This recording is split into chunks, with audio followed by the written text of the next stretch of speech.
You can hear me? Okay. Thanks, Martha, for showing us this big, handsome fellow. He just gives us the impression he is so good-natured and really tries his heart out.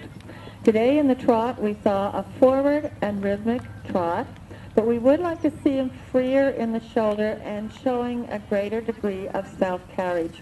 We thought he was lacking a little what we call sparkle today.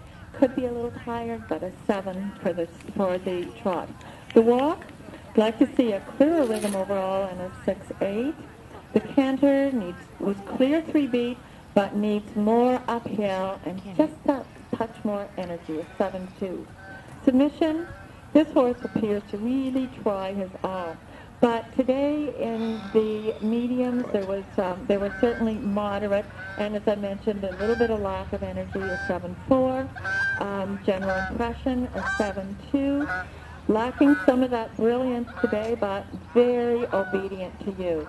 And this is what is so important as you continue to train your nice horse and to work through the training scale. So we encourage you to take your time, work on the training scale, and just further develop this big, handsome fellow. Thank you very much, and good luck.